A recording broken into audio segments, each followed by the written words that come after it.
자, 수학과 문화에 대해서 얘기해 보도록 합시다. 보통 이런 얘기가 있습니다. 현재를 지배하는 나라가 과거를 지배하고 과거를 지배하는 나라가 미래를 지배한다. 자, 우리가 지난 20세기에 서양 문물을 빠르게 받아들이면서 부지런히, 그야말로 부지런히 새로운 지식들을 습득하고 새로운 기술을 습득하며 20세기를 마치는 2000년에 들어서는 세계 경제 10위권, 11위, 12위, 11위, 무슨 그 외에 뭐 학력이라든지 뭐 대학 진학률 세계 1, 2위, 뭐 보험 시장 세계 4위에서 6위, 뭐 올림픽 몇 등, 월드컵 몇 등한, 즉 이 전 세계에서 지금 거의 지표로 치면 10등 내외, 수백 개의 나라 중에서 10등 내외를 유지하고 있습니다. 자, 그렇다면 상당히 경쟁력이 있는 상태인데, 그럼에도 불구하고 우리 앞서 있는 나라들을 능가하기 위해서는 우리가 올바른 방향을 찾고, 그리고 힘을, 능력을, 개개인의 능력을 발휘하고 그런 힘들이 모여서 그것이 국력에 도움이 돼야 될 것입니다. 자, 그런 그 모멘텀을, 그런 동력을 얻기 위해서 미래를 지향하기 위해서 과거를 돌아볼 여유를 갖는 것은 굉장히 중요합니다. 우리가 수학과 문화에서 그럼 우리 문화 속에 수학은 어떤 의미가 있었고, 도대체 언제부터 또 어떤 방식으로 우리 나라가 수학과 관계를 해 왔었는가를 찾아보면, 우리나라에서 가장 오래된 경전으로 알려진 천부경, 이게 천부경의 모습인데, 이 천부경에 보면 알겠지만 여러 가지 숫자들이 오묘한 조화를 이루면서 자리를 하고 있는데, 이런 온통 수로서 우주의 원리를 설명하고 있는 게 이 천부경입니다. 이런 기록으로부터 시작돼서 우리 동아시아 옛날 한국의 그 문화는 한국뿐만 아니라 중국과 특히 중국과 그리고 일본과 이 동아시아의 나라들이 밀접한 관계를 가지면서 서로의 지식을 배우고 또 가르쳐주면서 같이 발전해 왔습니다. 예를 들어서 우리가 중국으로부터 배워온 것도 많이 있지만 인쇄술이라든지 하는 또 우리의 그런 발명물이 중국을 통해서, 그래서 독일로 또 유럽 전체로 온 세계로 퍼졌듯이 각 나라마다 독특한 그런 개성을 가지고 그런 활발한 그런 학문적인 교류를 이루면서 문화적인 수월성을 유지해 왔었습니다. 어쨌든 한중일 세 나라는 각각 전통 시대로부터 나름대로의 과학적인 전통을 가지고 상호간에 협조하면서 많은 업적을, 또 많은 유산을 우리에게 남겨줘 왔습니다. 한국도 이 대부분의 과학기술 분야에서 다른 동아시아 국가와 구별되는 나름대로의 색깔을 가지고 있었으며, 우리는 이 동아시아 과학기술에서 한국의 역할에 대해서 한번 생각해 보도록 하겠습니다. 이 동아시아의 수학의 전통은 더 깊은 뿌리가 있겠지만, 지금 남아있는 그 기록으로는 동양에서 제일 오래된 수학책이 구장산술입니다. 서기 3세기에 유희라는 중국인이 엮은 책인데 이 사람이 이 안에 있는 내용을 다 스스로 발견한 게 아니라 그 이전 동안 내려오는 여러 가지 수학적인 지식들을 정리하고 또 자기의 해제를 붙이고 해서 만든 책이에요. 이거는 성균관대학교의 교수님인 차종천 선생님이 그 옛날 책 구상산수를 우리말로 번역해서 읽기 좋게 만들어 주신 책입니다.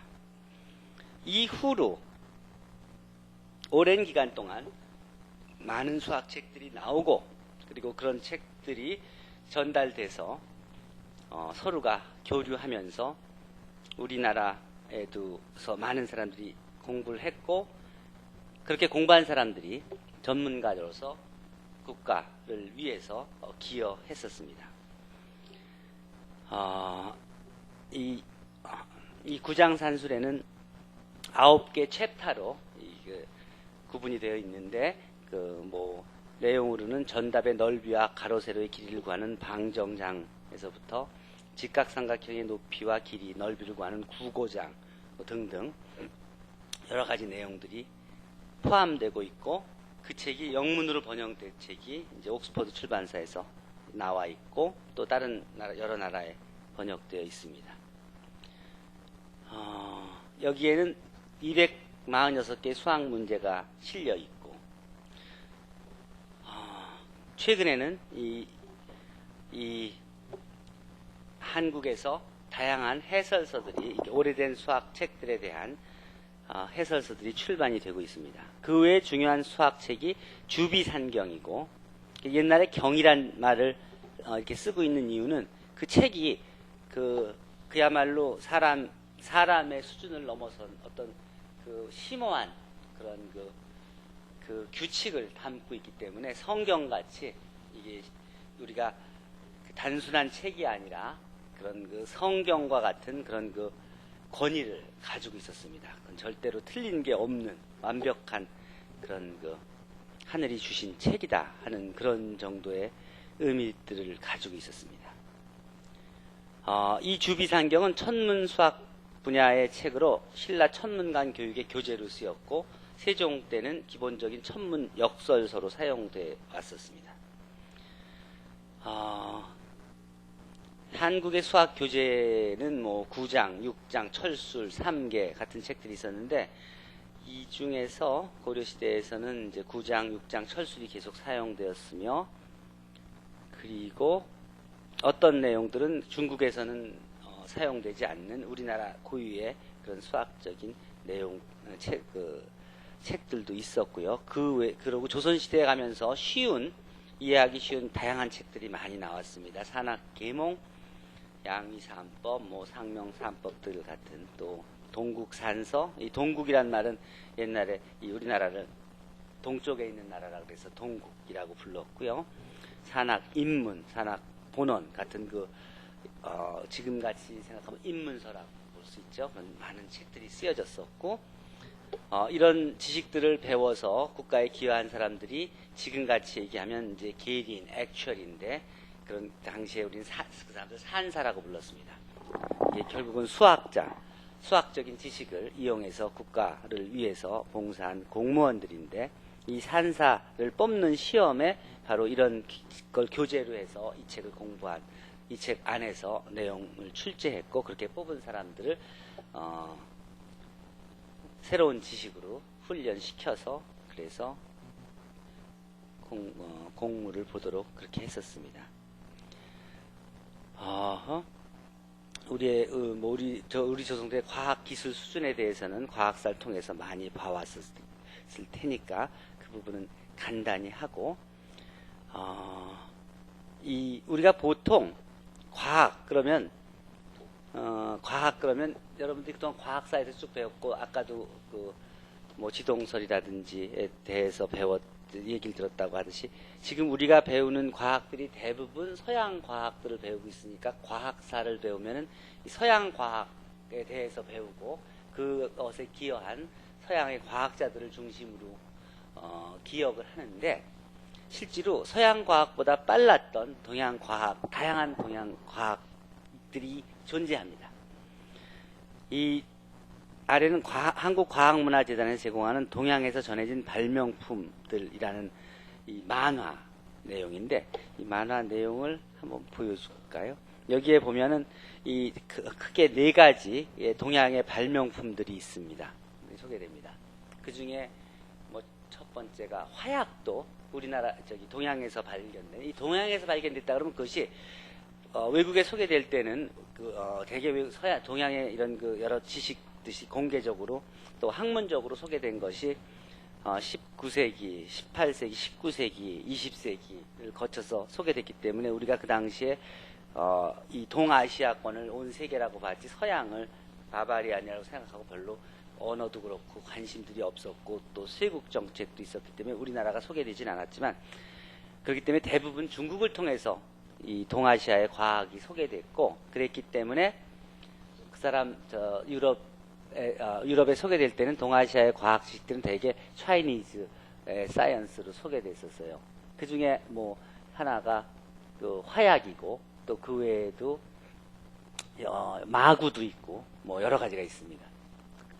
근데 이제 그것이 서양으로 가서 이제 총이 되고, 그리고 대포가 되고, 그래서 그 대포를 가지고 100여 년 전에 아시아에 와서 이 아시아를 서양이 점령해서 싱가포르, 또 뭐 홍콩, 마카오를 식민지화하고, 또 그것을 우리보다 좀 먼저 배운 일본이 한국을, 또 아시아 퍼시픽 아일랜드들을, 또 만주를 식민지화하고 하는 그 제국주의에 영향을 미쳤죠. 그렇지만 그런 과학의 시작은 동양에서 시작된 것들이 많았고, 그리고 그렇게 시작된 과학적인 지식들을, 그것들을 효과적으로 또 현대적인 그런 근대 과학적인 접근 방법을 개발한 유럽이 인쇄술을 이용해서 지식을 대량 생산하고, 그리고 대량 소비하면서, 그러면서 전체적인 그런 경쟁력을 확보하고, 그리고 동양을 제압한 것이 몇백 년 안 됩니다. 그 이전에 몇천 년 동안은 동양이 서양보다 문화적으로나 경제적으로나 훨씬 더 수준 높고 풍요로운 그런 생활을 해왔었습니다. 그래요.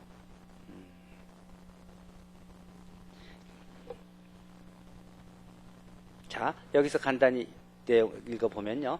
20세기에 세계 최초의 트랜지스터 라디오를 만든 제너럴 일렉트로닉스, 리젠시 일렉트로닉스 기업이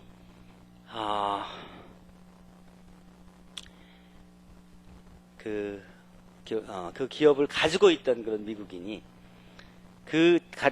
자신들이 만든 라디오를 더 작고 또 편하며 예쁘게 만든, 그런 당시에는 이름 없는 중소기업이었던 소니의 트랜지스터 라디오를 보고 열광했듯이 17세기 이후에 중국인은 유럽의 전문적인 기술에 매혹되어 과거에 그들이 이룩한 업적을 잊어버리고 말았었습니다. 예수의 선교사가 기계시계를 보여주자 놀랬고, 그 기계시계를 최초로 발명한 사람이 그들 자신이라는 것을 잊고 있었습니다. 근대적인 농업, 조선, 석유산업, 천문대, 근대적인 음악, 뭐 십진법, 뭐 총, 낙하산, 열기구, 비행, 뭐 등등, 이 인쇄술, 증기기관의 기본 구조까지 이런 근대적인 그런 새로운 모양으로 동양에 다시 나타난, 동아시아에 다시 나타난 이런 아웃풋을 보면서 우리가 경외감을 가지면서 서양 과학에 대해서 놀래고 또 배워야 된다고 느꼈는데, 실제로 이런 근대적인 과학적 발전의 기본적인 내용들이, 또 여러 내용들의 시작이 동아시아에서 유래된 것을 우리도 별로 인식하지 못하고 살아왔습니다. 항해술도 그 중에 하나였고요. 여기 보면 마구, 나침판, 이 항해기, 폭탄 이런 것들이 대개 다 동양에서 서양으로 전달된 그런 지식들입니다. 그런 과학 기술들입니다. 어쨌든 지금도 과학의 전통을 얘기하면 우리는 그리스나 지중해를 먼저 생각하게 되는데, 동아시아에 있어서 흔히 말해지는 근대 과학이라는 것이 동아시아 전통에서 자생적으로 발생한 것이 아니라 19세기 이후 서구로부터 전해지면서 그 발전에 의지하며 가졌던 바에 기인한다고 볼 수 있는 겁니다. 그러니까 그 과학적인 발명의 시작이 서양 게 아니어도 그런 것을 발전시켜서 그 발전시키는 과정에 어댑트된 그런 그 기법들이 축적된 그런 내용들을 우리가 처음 접하면서 그러한 경외감을 갖게 된 것입니다. 자, 그럼 그럼 우리 문화 속에 도대체 과학이 또 그 중에 수학이 어떤 의미를 가지고 있고 어떤 역사를 갖고 있는지 다시 한번 사례를 통해서 보도록 하죠. 먼저 이 사진은 내가 어디서 국립과학관, 대전에 있는 국립과학관에서 찍어온 사진인데 조선시대의 이상혁의 업적입니다. 1810년에 태어난 수학자로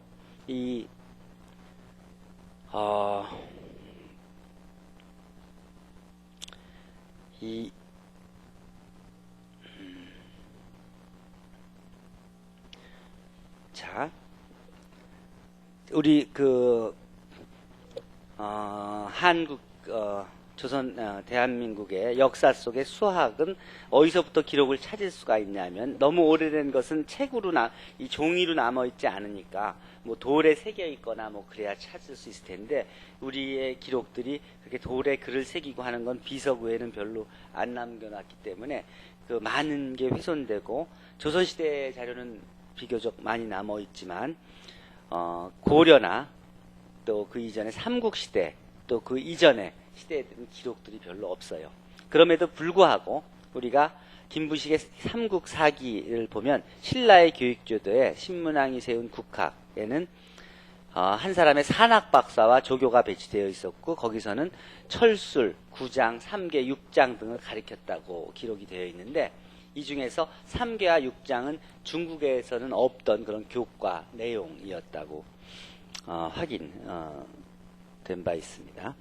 그리고 백제산학 또한 일본으로 건너가서 일본의 산학제도에 크게 영향을 미쳤고, 중국인 사학자가 쓴 기록에 의하면 세계에서 행렬식을 제일 먼저 개발했다는 일본의 세키코아가 쓴 기록을 보면 많은 내용들이 조선의 수학책으로부터 학습하고 그것을 옮겨놓은 내용들을 포함하고 있어서 한국으로부터, 특히 백제로부터 수학책들이 한국의 수학책들이 일본으로 많이 전파되고, 그걸 기초로 해서 일본의 수학이 또 산학이 발전했다고 기록하고 있습니다.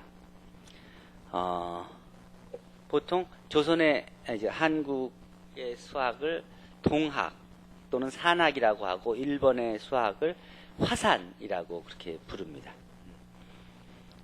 자, 고구려 373년 소수림 왕 3년에는 계산수를 전문으로 하는 기술 관리를 두었고, 통일신라의 시대에는 산학을 담당한 산사라는 관리가 있었으며, 그런 전문가들의 지식을 바탕으로 통일신라 시대의 많은 유물에서 불국사의 다보탑이나 석굴암이나 등등에서 보듯이 황금 비율 같은 수학적인 그런 아름다움이 배어 있는 작품들이 기록으로 남아 있습니다.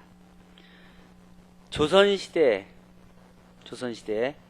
우수한 수학자로는 최석정, 홍정하, 황윤석, 홍대용, 남병철, 남병길, 이상혁에 이어 20세기에도 많은 우수한 수학자들이 탄생하여 우리와 동시대를 살았고, 또 많은 분들이 생존해 있습니다.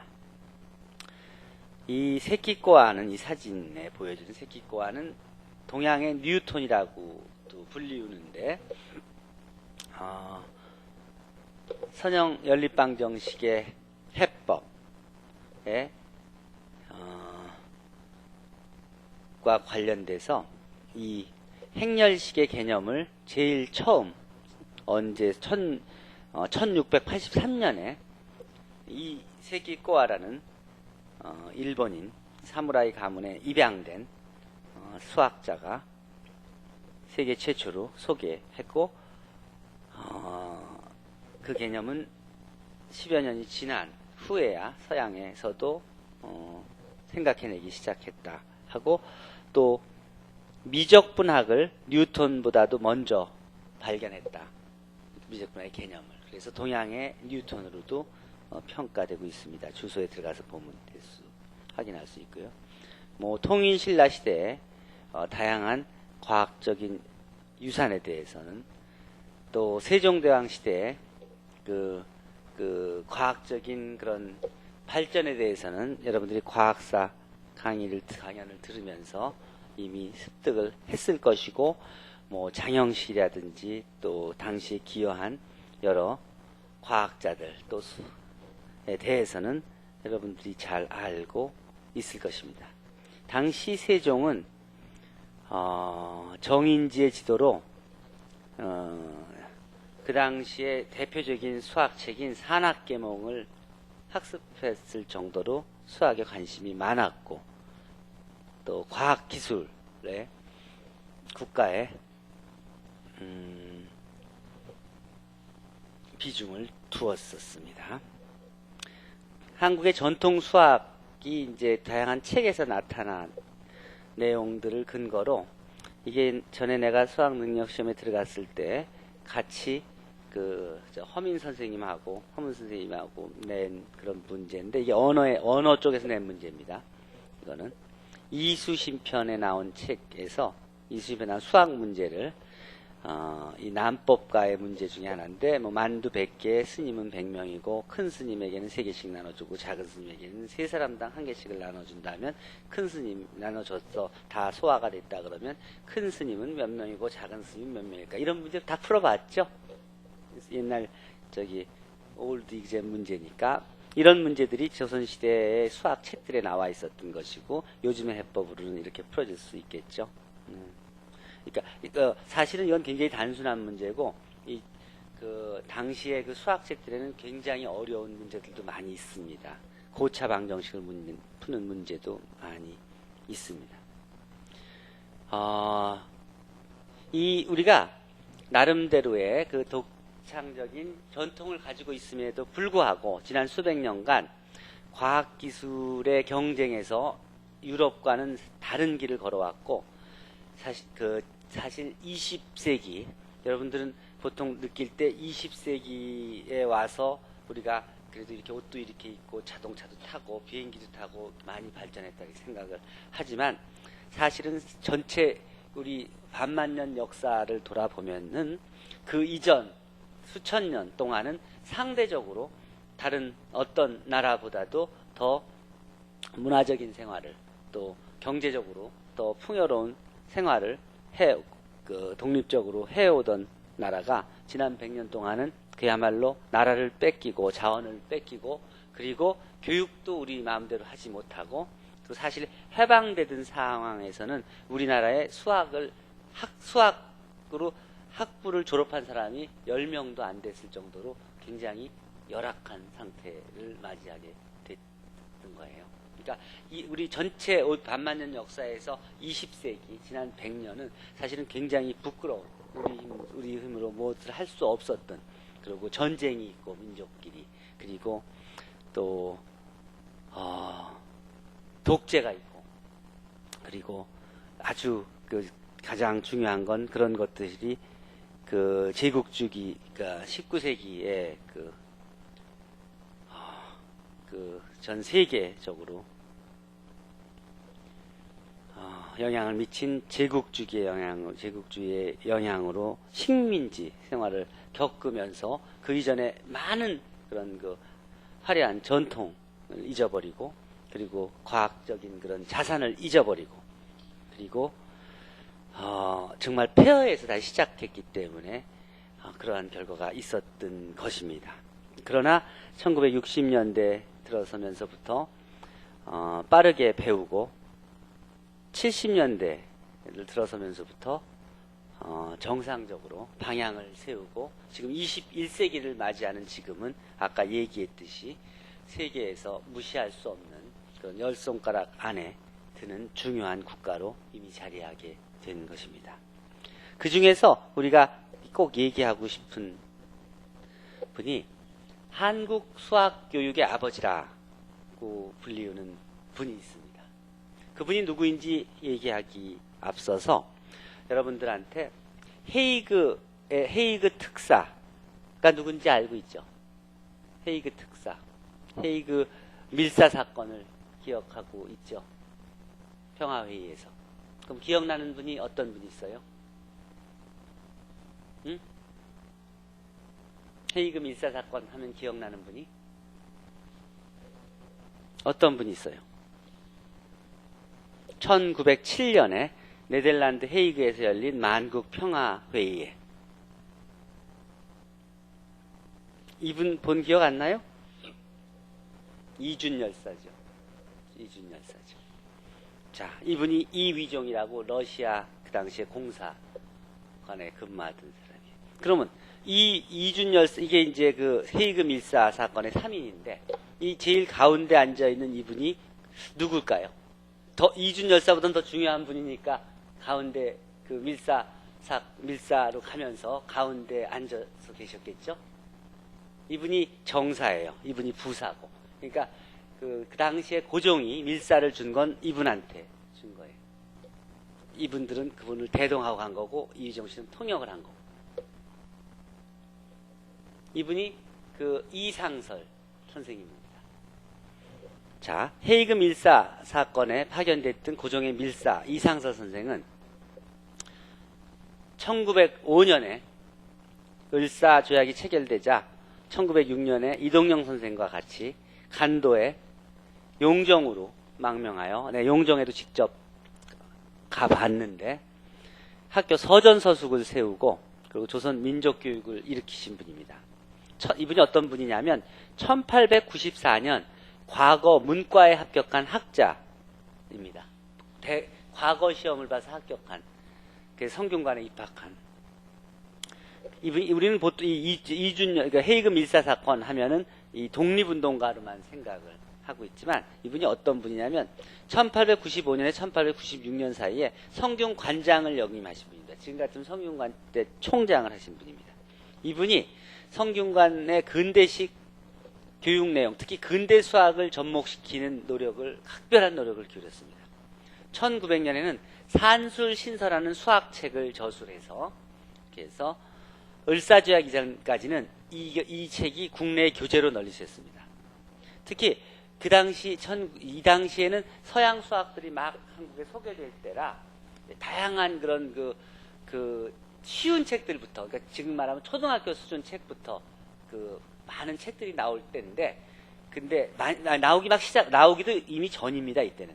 근데 이분은 이 책은 어떤 쓰냐면 그 당시에 이제 그 학생들을 가리키는 교사들을 가리키는 교재로 쓴 책이었고 이게 그러니까 수준이 훨씬 높은 책이었던 겁니다. 이 책에 대해서 당시에 송상도라는 분이 쓴 기로수필이라는 책에는 이상설 교수가 당대 최고의 수학자라고 평가를 얻었다고 기록을 하고 있습니다. 이분의 역할은 이분의 능력에 대해서는 5개 국어, 6개 국어를 정말 유창하게 하시고 또 고종의 통역도 했고 허버트라는 유경공원의 교사로 또 국왕에 대한 그런 자문하는 외국인의 통역을 하면서 외국어를 배우고 또 외국어를 배우면서 외국 과학, 수학에 관심을 가지고 그걸 독학으로 깨우치시고 그리고 책도 쓰시고 그런 것을 느끼셔서 성균관 교과과정에 처음으로 우리나라 정식 필수 과목으로 수학을 집어넣으신 분이 이분입니다. 그분이 성균관대학교 교수로 또 총장으로 역임하셨고, 이분이 지금 한국 수학교육의 아버지라고 불리는 겁니다. 근대 수학교육의 아버지라고 불리는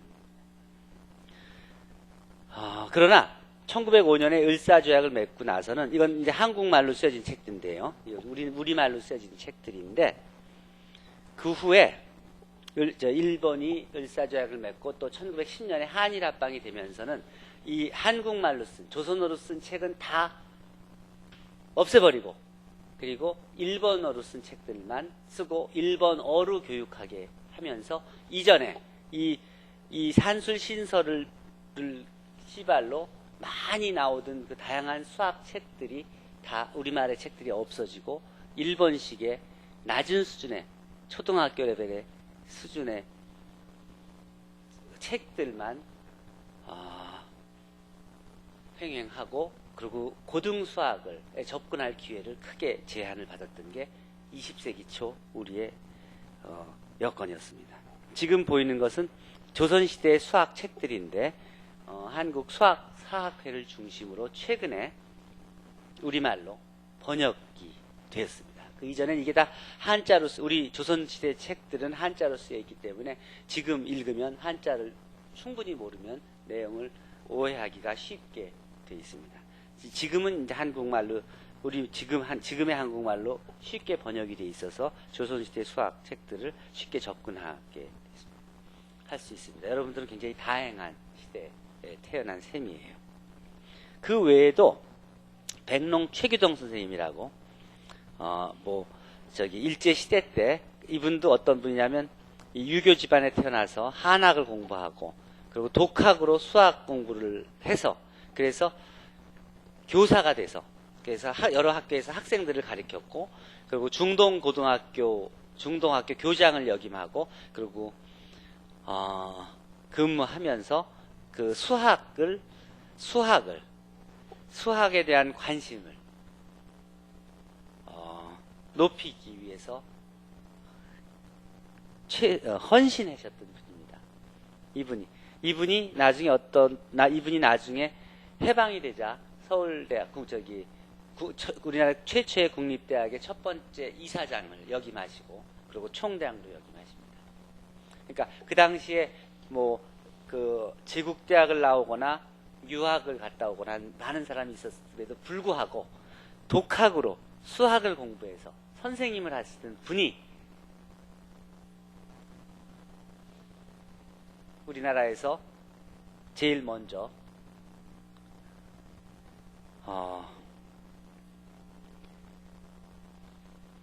가장 국가가 투자하는 고등기획관을 만들 때 그 고등교육기관의 최고의 수장을 맡으셨고, 또 맡겼다는 것은 그 당시에 우리가 얼마만큼 그런 민족적인 그런 의식이 높았었는지를 보여주는 예이기도 합니다.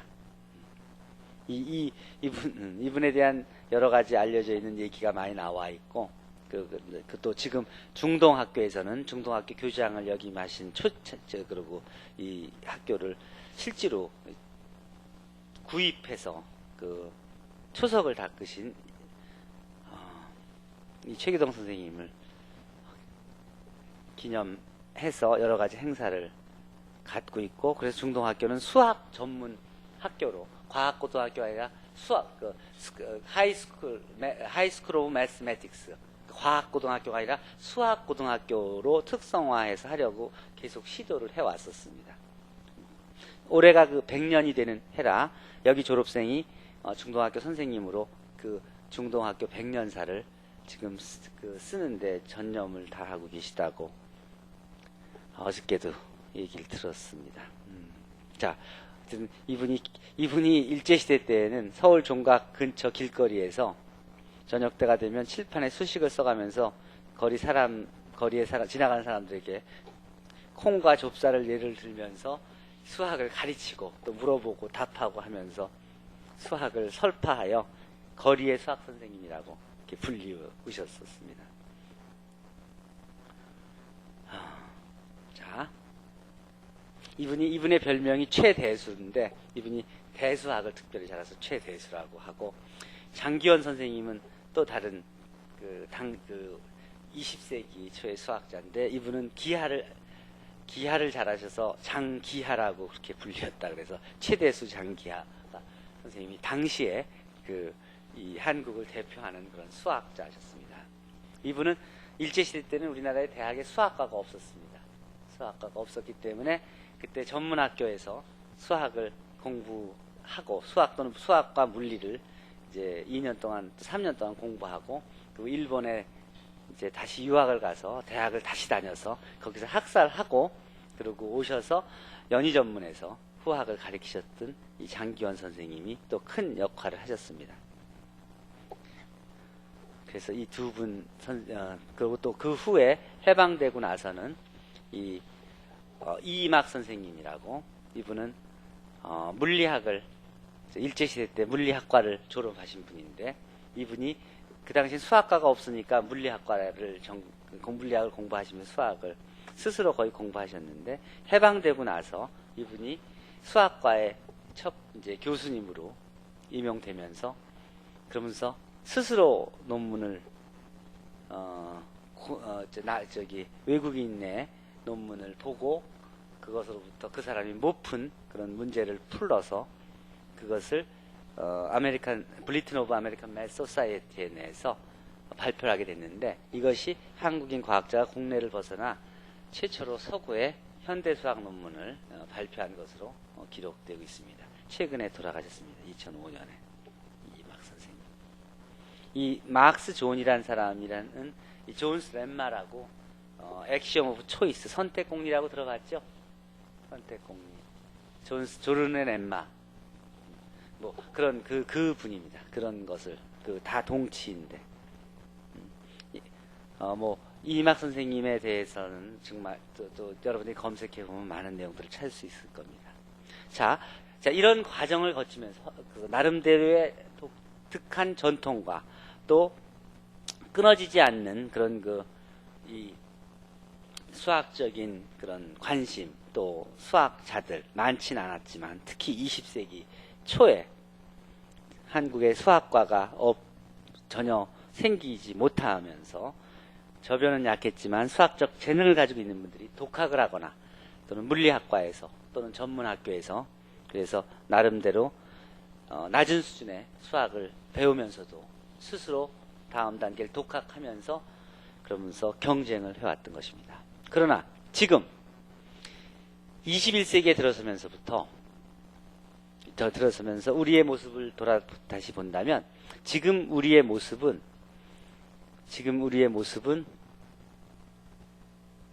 아주 다릅니다. 실제로 미국의 역사, 특히 미국의 과학, 미국의 수학사를 쭉 직접 돌아봤는데, 이 미국의 그 발전이 100년 전에 미국의 수학의 수준은 세계에서 거의 아래쪽에서 세는 게 빠를 정도라고 할 정도였을 겁니다. 근데 단 100년 만에 미국의 응용과학이 아니라 기초과학, 특히 순수 수학에서조차도 미국의 수준은 세계 최고 수준을 지금으로 평가받고 있습니다. 그렇다면 그 변화가 단 100년 동안에 어떻게 그런 변화를 이루어왔는지를 우리가 분석해 볼 필요가 있고, 실제로 분석이 되어서 논문으로 나오고 있습니다. 우리가 느끼는 것은 지난 100년 전에 비해서 지금 21세기를 맞는 지금 우리의 그 역량은 여러분들의 학력으로 본다 그러면 초등학교, 중학교까지는 뭐 세계 1위라고 해도 과언이 아닐 정도의 수학 학력을 가지고 있고, 고등학교를 졸업하는 수준에서의 수학적인 지식도 세계 최고 수준이라고 해도 과언이 아닙니다.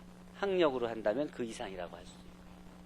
자, 그리고 열심히 하는 대학생의 수라든지 대학교에서 지금 공부하는 강도를 본다면 사실 어느 나라에 못지 않습니다. 최근 몇 년 동안 대학교의 학업 분위기는 크게 변해왔습니다. 자, 이 지금 상태에서 잘 훈련된 그리고 똑똑한 그런 학생들이 올바른 방향 감각을 가지고 능력을 발휘하고 그 학생들을 지도한다면 앞으로 100년 후 22세기를 맞으면서는 100년 동안에 미국이 수학 후진국에서 수학 초선진국으로 자리했듯이 우리가 다시 과거의 영광을 찾아서 세계의 리더로 갈 수 있는 가능성은 얼마든지 있다고 봅니다. 엘빈 토플러는 봉건 사회에서는 강제력, 산업화 사회에서는 자본력이 권력이었으나 정보화 사회에서는 지식, 정보가 권력의 자리를 차지해야 할 것이며 속도가 매우 중요한 경쟁 수단이 될 것이라고 하였는데, 우리가 바로 정보화 시대에 살고 있는 대표적인 그런 국가이며, 우리가 바로 속도에서라 그러면 누구보다도 감각을 가지고 있는 그런 나라. 성실성은 말할 것도 없고요. 자, 이 얘기를 하고서는 대충 정리를 해가죠. 자, 그럼 학문의 흐름이 어떻게 변했나? 특히 수학에서. 여러분들이 모두가 쓰던 자연수는 어느 나라에, 온 세계 어디에서나 다 퍼져 있던 그런 수학적인 개념입니다. 하나, 둘, 세는 것. 오랜 기간 동안, 수천 년 동안. 이 자연수에 마이너스 1, 마이너스 2, 마이너스 5, 마이너스 n, 이 음수를 도입한 것은 누가 했을까요? 이게 중국 사람이 한 겁니다. 중국에서 시작된 겁니다. 음양설이라는 철학적인 개념을 갖고 있는 중국인들이. 그럼 음수, 양수가 있으면 빠지는 숫자가 뭐예요? 0이죠. 0을 채워놓은 사람이, 나라가 누굴까요?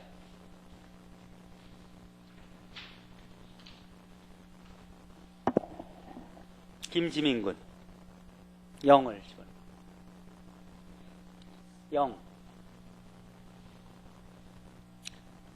0은 공사상을 이라는 그 철학적인 개념을 가지고 있는 인도 사람들이 집어넣은 개념이에요. 자, 그러면 자연수가 다 채워졌죠. 자연수 다음이 뭐예요? 유리수죠. 유리수 하면 여러분들이 쉽게 생각하는 게 지중해 사람들이 이렇게 수학을, 기하학을 하는 그림을 여러분들이 수학사 하면 배워왔듯이, 이 측량을 하면서 이 비율 개념을 자연수에 집어넣은 이집트 사람들이 유리수를 집어넣습니다. 유리수 다음이 뭐예요? 무리수죠. 이집트에서 지중해를 건너서, 아시아에서, 동아시아에서 시작해서 중국을 거쳐서, 그래서 인도를 거쳐서, 그리고 미들 이스트, 중동을 거쳐서 이집트로 해서, 그래서 유리수에서 다음에 무리수를 찾아낸 사람들이 피타고라스 합니다. 지중해를 아프리카에서 건너서 유럽으로 넘어가는 거죠. 이 무리수가 발견되고 나서 그 다음이 뭐예요? 유리수, 무리수가 이제 실수 체계가 완성됐죠. 유리수, 무리수가 합쳐지면 그 다음이 뭐예요? 복소수죠. 차원이 다른 복소수를 만든 게 유럽 대륙의 수학자들이에요. 그 다음이 뭘까? 복소수 다음에 쿼터니언이라고 들어봤죠? 사원수 1, i가 복소수를 나타낸다 그러면 1 플러스 a 플러스 bi가 모든 복소수를 표현할 수 있죠. 사원수는 1, i, j, k 4개의 원소로 이루어진 수학 체계예요. 수체계예요.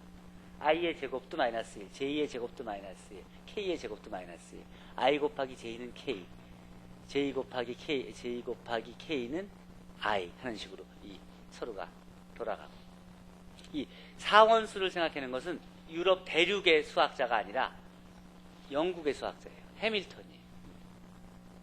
그 전까지는 영국은 이 유럽 사람들이 생각할 때는 바바리안들이에요. 영화 보면 알듯이 유럽 사람들은 이렇게 옷 깨끗이 입고 이게 파티하고 음악 틀고 그럴 때 저쪽 아서왕이라든지 이렇게 보면은 그냥 가죽옷 뒤집어 쓰고 그냥 이렇게 맥주 들고 저기 그냥 그 막 노동자 같이들 하는 그런 모습을 많이 보죠. 그게 실제로 당시에 영국의 모습이었던 거예요. 문화적으로 굉장히 낮았던 그런 나라예요. 그런 나라에서 사원수가 나온 거예요. 이렇게 그런 거예요. 그러고 나서 그 후로 영국이 나중에 발전해서 어디까지 갔죠? 해가 지지 않는 나라라는 말을 들을 정도로 호주를 또 미국을 캐나다를 식민지화하면서 온 세계에 영향력을 떨쳤죠. 그렇죠? 20세기 초반. 그렇죠? 자, 그런 문화적인 그 주체가 움직이는데 그 뿌리가 그 시작이 어디서 됐냐를 여러분들이 보듯이 생활 수준이라든지 다른 과학 수준이라든지 국가의 경쟁력이라든지 국력은 이 수학적인 발견을 어디서 다음 단계를 창조하고 그리고 주도적으로 이끌어가느냐 하는 것과 흐름을 같이 해요, 역사적으로. 자, 그럼 봅시다. 그 다음에 사원수 다음엔 뭘까요?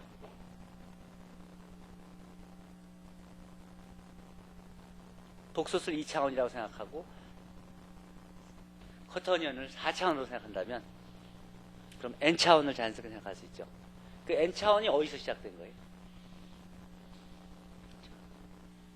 N차원 벡터라는 개념을 실제로 사용하고 그리고 실제로 N차원이 되면서 그것을 거기에다가 컴퓨터를 적용해서 실제로 문제를 푸는 그 이전에는 무한 차원을 유럽에서는 생각하고 차원이 커지면 그러면 무한 차원으로 생각해서 무한 차원은 이렇게 되고 저렇게 된다 하고선 대충 끝내 있었던 것을 파이나이트 디멘저널 벡터 스페이스 개념으로 수학적 구조를 갖추고 실제로 거기서 유발되는 문제들을 컴퓨터를 이용해서 풀면서 국가 경쟁력을 급격히 키운 미국으로 주도권이 넘어갔고 경제권이 넘어가고 군사력과 모든 것이 다 따라가서 20세기가 끝날 때는 세계 유일의 슈퍼파워의 위치를 차지했던 것입니다. 그렇다면 그 컴퓨터는 이 벡터를 실질적으로 다룰 수 있는 컴퓨터는 어디서 만들었나? 처음 만든 데가 어디인지 알아요? 이 처음 개념은 알란 튜링이라고 영국의 수학자가 그 개념을 시작했던 것이에요. 실제로 근데 우여곡절이 있어서 헝가리의 수학자인 폰 노이만이 주축으로 미국에서 애니악을 실제로 만들어서 그거를 전쟁에 사용하고 하면서 컴퓨터 시대의 리더가 됐고 그것을 받쳐주는 그럼 컴퓨터를 만들어 놨다고 다 되는 게 아니죠. 그걸 돌리려면 머리가 있어야 되죠. 이론이 있어야 되죠. 그 이론이 바로 N차원 벡터 스페이스에 대한 개념이 제공했다고 생각할 수 있고 거기에 행렬 이론이 발달되면서 그런 이론과 근거돼서 파이나이트 매스매틱스, 컴퓨테이셔널 매스매틱스를 중심으로 경쟁력을 갖고 그것이 오늘의 미국을 만들었다고 해도 과언이 아닌 것입니다. 자, 근데 그럼 그것이 거기서 끝났냐? 수학은 N차원에서 끝났냐? 그렇지 않습니다. 지금도 계속 발전하고 있습니다. 인터넷이 나오고 그리고 또 새로운 시작들이 페르마의 라스트 정리가 풀리고 포칼라 프로그램들이 풀리고 하면서 새로운 수학들이 도구들이 분야가 창출되고 있습니다. 그리고 그런 것들을 리드하는 게 지금 보면 동양 사람들 싱이첸 천이라든지 하버드 대학교의 교수 야우라든지 동아시아요. 그리고 실제로 경제력도 미국과 대응해서 일본이 그야말로 외환 보유고라든지 그 첨단 과학 기술에서 경쟁을 하고 있고 다른 나라하고 차별화되게 그리고 또 우리가 언제든지 일본을 능가할 수 있는 잠재력을 가지고 대기하고 있는 것입니다. 지금 그 100년 전에 그 아무것도 아닌 미국이 100년 후에 세계 유일한 슈퍼파워로 갔고 200년 전에 300년 전에 그 세계 최고의 그 문화적 또 그 경제적인 그 슈퍼파워가 100년 전에 식민지화 됐듯이 앞으로 100년 후에 지금 동아시아에 우리나라가 100년 전에 미국이 100년 동안 이루어왔던 일을 못할 이유가 전혀 없는 것입니다. 나라는 크기가 중요한 것이 아니라 그 나라가 갖고 있는 독자적인, 독창적인 그러한 능력이 중요한 것이고 그 뿌리에 수학적인 그런 개념이 존재하는 것입니다. 현재 한국의 모습을 한번 봅시다. 한국의 경쟁력은 세계 12위권이고 2000년 수학올림피아드에서는 세계 4위에 이어 2002년도에는 월드컵에서 세계 4강이고 그러니까 2006년도에 2005년도에 수학올림피아드에서 3등을 했고 2007년도에 또 3등을 했고 세계에서 미국 사람들은 거기 몇 억의 인구에서 뽑고 또 뽑아서 한 그런 친구들 천재 중에 천재라고 하는 사람들을 우리 학생들이 거뜬하게 물리치고 있는 상황입니다. 특히 수학에서는 굉장히 놀랍니다. 거기 사람들 거기에 엄청난 투자를 하고 있는데 그에 비해서 우리 같이 작은 나라의 인구도 뭐 5천만도 안 되는 그런 나라에서 그거보다 4배 6배나 되는 나라에서 온 세계에서 모인 인재들과 그 자제들 좋은 환경에서 선발되고 또 훈련되고 한 학생들을 거뜬하게 이겨낸다는 것에 대해서 믿지 않으려고 할 정도예요. 어쨌든 우리들은 우리가 이전에 우리 할아버지들은 그 식민지 시대에 배운 식민지 교육의 영향으로 굉장히 위축되어 있었고 조심했었습니다. 그러나 지금 여러분들에게 그런 그 식민지 시대의 패배감이 남아 있다고 보는 사람은 아무도 없습니다. 여러분들은 그야말로 온 세계에 누구와도 경쟁할 수 있고 실제로 그런 것들이 이 우수한 학생들뿐만 아니라 일반 학생을 대상으로 한 뭐 피사나 팀스 결과에서 보듯이 우리나라 학생들의 특히 수학에서의 학업 성취도는 최고 수준으로 다른 모든 나라가 주시해 보고 있고 또 부러워하고 있습니다. 우리는 여러분과 같이 잘 훈련된 그런 성실한 그런 학생들을 교육해서 앞으로 여러분들이 사회에서 활동할 때는 어느 나라의 누구와도 경쟁할 수 있는 그런 인재로 만들어 내야 할 의무가 있고 또 그렇게 노력을 할 것입니다. 여러분들이 이런 내용들에서 좀 더 관심 있게 본다면 여기에 그러니까 미국 수학의 100년 전의 모습을 보려면 이 실베스터에 대해서 한번 보시면 그러면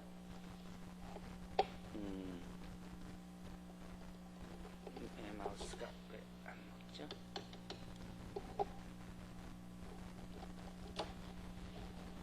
자, 보면 될 것이고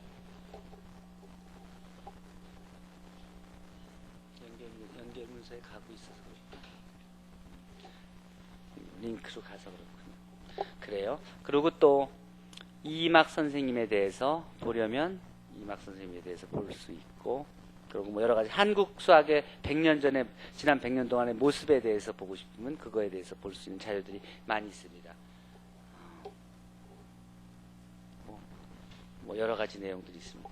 그러니까 100년 전에 100여 년 전에 미국 수학계의 모습을 한번 여러분들이 읽어볼 필요가 있을 겁니다. 한번 읽어보면 단 100년 동안에 미국이 어떻게 저렇게 변할 수 있었을까 하고 놀랄 것입니다. 그래요. 그런 정도로 일단 얘기를 해주고 그리고 그 외에 뭐 여러 가지 읽을 거리에 대해서 소개를 해주면요. 미국 수학계에서의 J.J. 실베스터의 역할에 대해서 이게 이 사람이 미국이 이 사람 전에는 연구를 한다는 게 뭔지 아는 사람이 거의 전무하다 싶을 때 영국인 수학자인 이 실베스터가 60세 나이가 다 돼서 미국에 가서 거기서 수학 연구는 이렇게 하는 거라고 처음 가르쳐 준 사람입니다. 근데 그게 언제냐? 그게 지금부터 120, 30년 전, 120, 30년 전이었을 뿐이에요. 그 전에는 미국이 수학에서 논문 하나, 저널 하나를 유지할 수 없는 그런 나라였습니다. 그리고 또 여러분들이 관심 가지고 볼 수 있는 게 여기 이 홈페이지에서 보면은 여기에 동아시아 프로젝트가 있을 거예요. 아모아, 우코아, 이스트 에이시아. 동아시아 프로젝트에 보면 이 동아시아 과학기술의 전통과 미래라는 이 프로젝트 이제 학술진흥재단에서 저기 과제로 성균관대학교에서 수행한 건데 여기에 보면 동아시아의 과학에 대한 그런 내용들 이 보면은 보통 여러분들이 본 과학사를 보면은 대개 이 서양 과학을 중심으로 다 썼기 때문에 서양 과학만을 생각하지만 여기 보면은 꼭 그렇지 않습니다. 이 뭐 만리장성을 뭐 또 구장산수를 또 주비산경을 뭐 그리고 종이를 발견한 거건 뭐 백제에서 벽골제를 건설한 건 또 고구려의 관립교육기관인 태학이 설치된 것 등등 그러니까 이 세계 여러 그러니까 외국에 있는 과학사를 과학 연보를 번역해서 놓은 것이 아니라 우리나라의 특히 수학의 그런 그 내용들을 같이 확인해서 우리의 그런 연보를 새로 만든 겁니다. 그래서 이거 서양 관점에서가 아니라 이 동아시아의 그 과학기술의 전통과 앞으로 미래에 대한 그런 그 비전을 가질 수 있도록 직지, 힘체, 요절이 우리 그 세계 최고의 이 목판 인쇄가 되는 거고요. 뭐 여러 가지 내용들이 있습니다. 농사직설이 어떻고 또 여러 가지 내용들이 있었고요. 특히 그리고 뭐 시기별로 이렇게들 했고 그리고 또 사례에서 보면은 여기에 신라의 교육, 뭐 구장산술, 통일신라의 과학, 이수신편, 그리고 뭐 역지, 뭐 세기꼬아, 세종대왕, 세종대왕의 법칙이라 그러면 여러분들 내가 이건 이름 붙인 건데 이게 이게 최영한 선생님도 이거를 아주 즐겨서 학생들에게 세종대왕의 법칙이라고 설명을 하시면 되는데요. 여러분 행렬 2개 곱할 때 있죠? 행렬 2개 곱할 때 어떻게 곱해요? 로우하고 컬럼을 곱해서 IJ 성분들을 채워가죠? 그렇죠? 행렬 2개 곱하는 거 배웠죠? 이게 보통 보면 이렇게 쉽지 않은 개념이거든요. 큰 사이즈 행렬 2개를 서로 곱해간다는 개념이. 근데 이게 기억자로 이 로우와 컬럼을 곱해서 구해가는 내용인데 이걸 한국 학생들이 굉장히 잘합니다. 특히 나는 전공이 선형대수학이라 더 느끼는데 우리 한국 학생들은 이 큰 사이즈도 행렬의 이 곱에 대해를 굉장히 쉽게 적용하는데 내가 미국에서 미국 학생들을 가르쳐 보면 그 학생들은 이거 굉장히 어려워해요. 그런 게 이게 우리 기억이라는 그런 그 컨셉트가 머릿속에 있고 익숙하기 때문에 쉽게 받아들이는 거 아닌가 싶어요.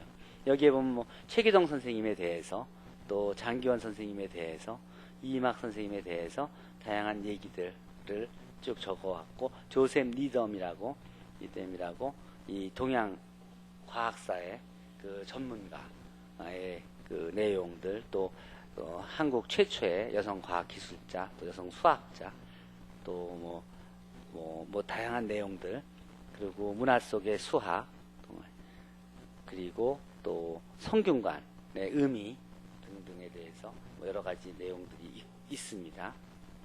그리고 그 외에 여러분들이 지금 그 브리플리 오래된 과거로부터 현재 모습까지 또 해방 전까지의 그리고 해방 후에 지금까지 빠른 시간 동안에 발전해온 우리의 모습과 또 앞으로의 그 비전에 대해서 보았듯이 우리가 잘 하고 있는 여러 가지를 볼까요?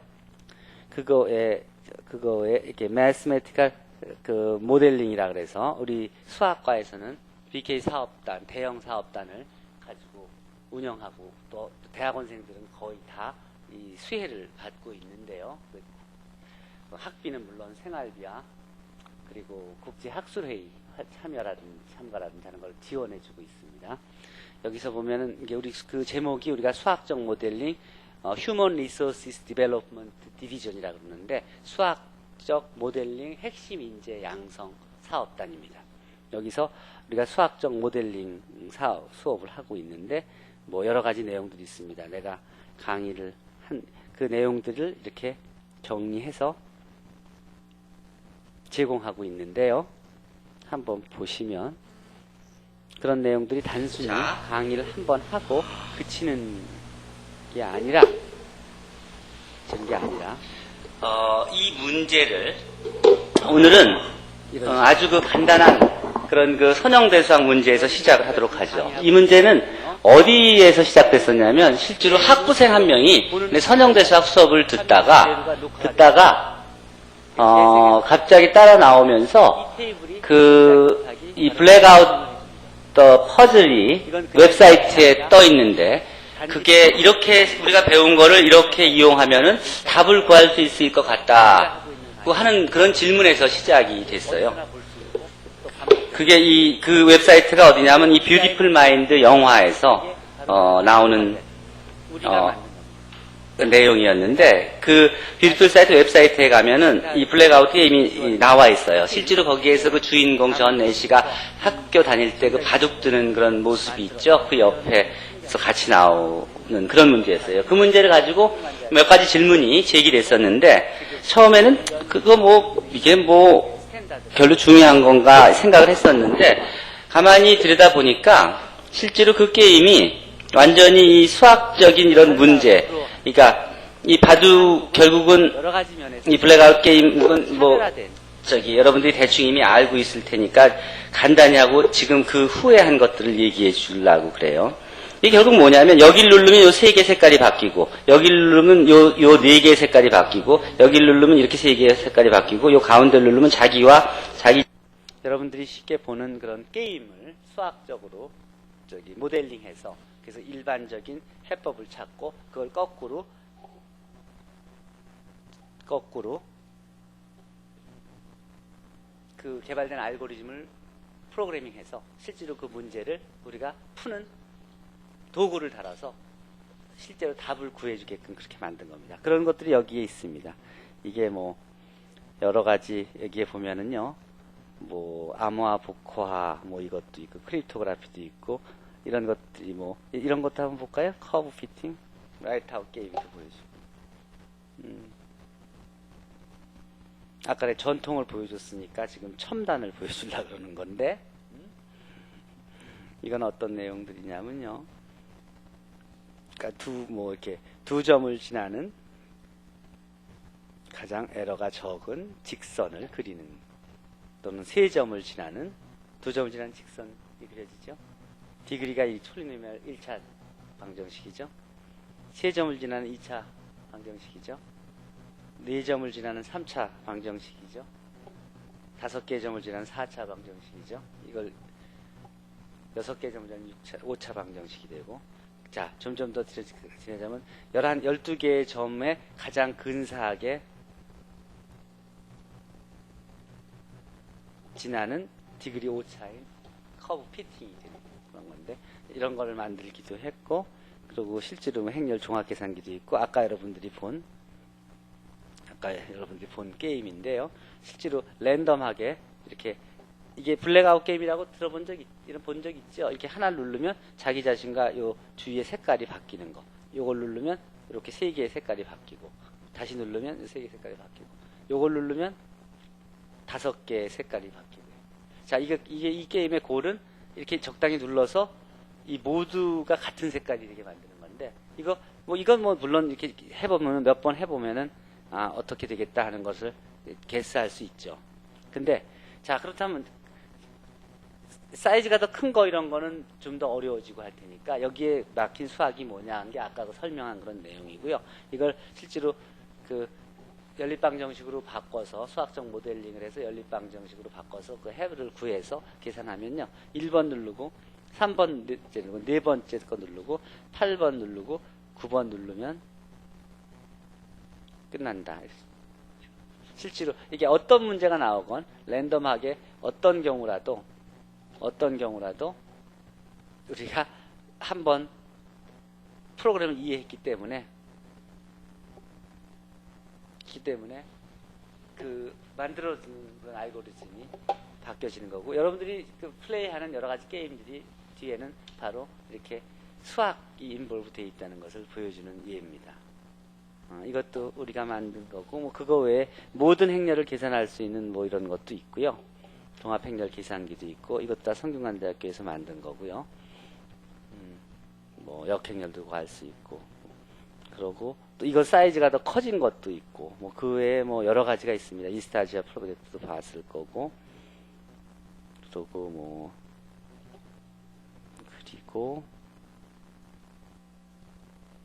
금이 뭐 다양한 내용들이 있습니다. 뭐 이런 것도 한 게 있는데, 여러분들이 뭐 2차 함수에 대해서 공부한다 그러면 2차 함수에 있는 이것도 이제 이건 교육청 프로젝트로 한 건데, 이게 2차 함수 보면은 이게 다 여러분들이 그동안 지금 배우는 그 수많은 그런 교재들의 그런 무슨 형성 평가니 뭐 이런 그런 여러 가지 문제들인데, 이 뒤에 숨어 있나?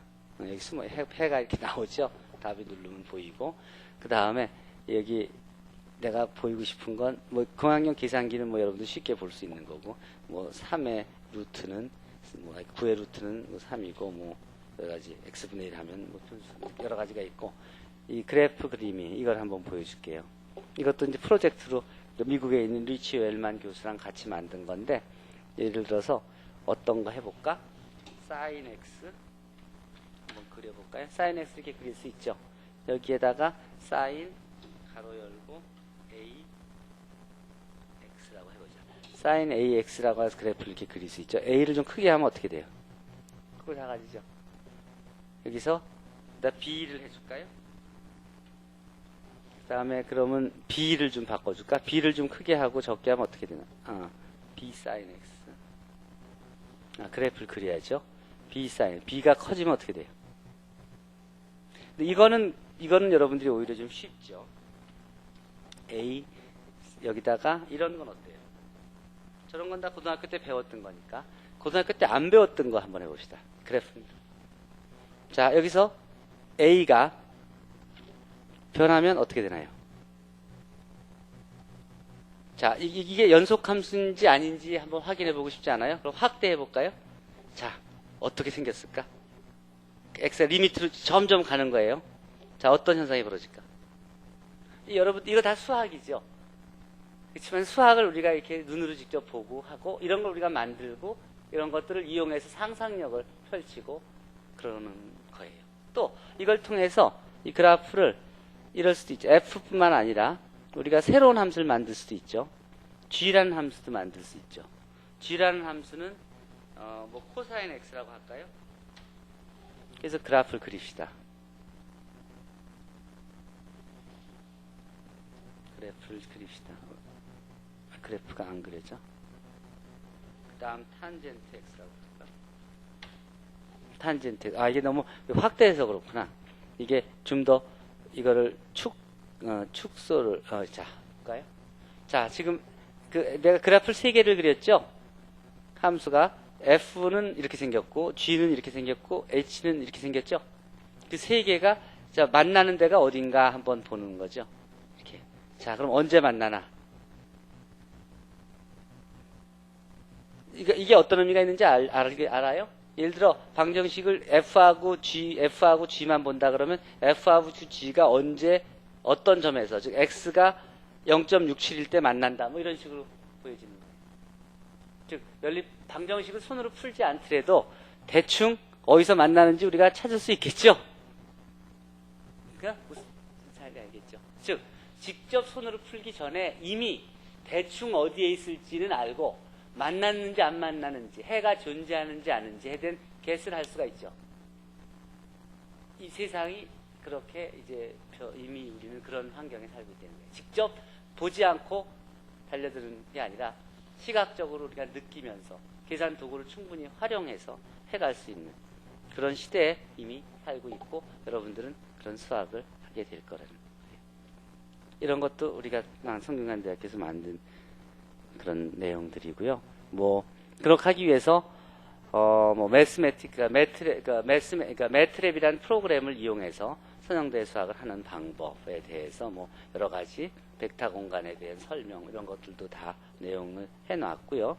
또 뭐 매스매티카를 이용해서 하는 매스메티카라는 소프트웨어가 있습니다. 그런 걸 이용해서 뭐 우리가 무슨 그 행렬의 선형 조합을 어떻게 만든다, 행렬을 만들고 더하고 빼고 뭐 트랜스포즈를 구하고 전치 행렬을 구하고 뭐 하는 것들도 바로 이런 식으로 타이프만 치면 바로 따라 할 수 있게, 그래서 배우는 시간이 필요 없을 정도로 그렇게 할 수도 있고, 그 뭐 사용 설명법도 이렇게 설명을 해줬고요.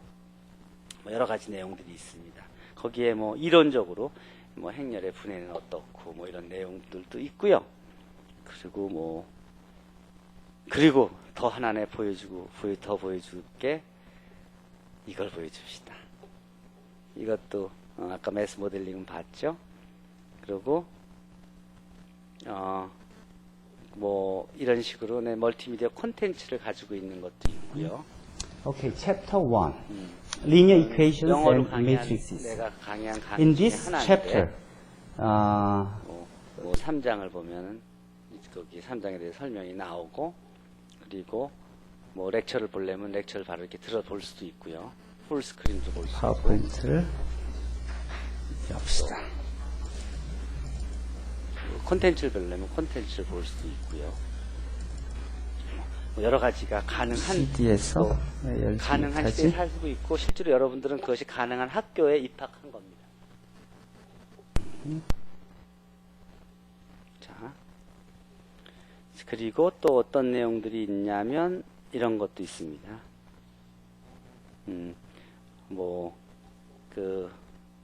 어쨌든 적어도 내가 관심 있는 분야나 내가 강의한 그런 거에 대해서는 다양한 이런 내용들이 있고, 또 이런 뭐 컨텐츠도 있고, 뭐 여러분 듣고 싶은 설명이라든지 보고 싶은 내용들, 이런 내용들은 웹에 이미 다 이렇게 정리가 돼서 섹션 4에 대해서는 뭐 한다, 강의를 듣고 싶으면 듣고, 뭐 여러 가지 이런 내용들을 3장 4절에서 부분 있고요. 그거 외에도 뭐 여러 가지가 있죠. 아까 이거는 자연과학부 신입생 그 전공 소개할 때 내가 했던 내용인데, 마찬가지로 이 전자교탁에서 여러 학생들을 놓고 강연을 해서 그래서 해놓은 겁니다. 이렇게 마찬가지로 강의를 그대로 들을 수가 있고요. 다 합니다.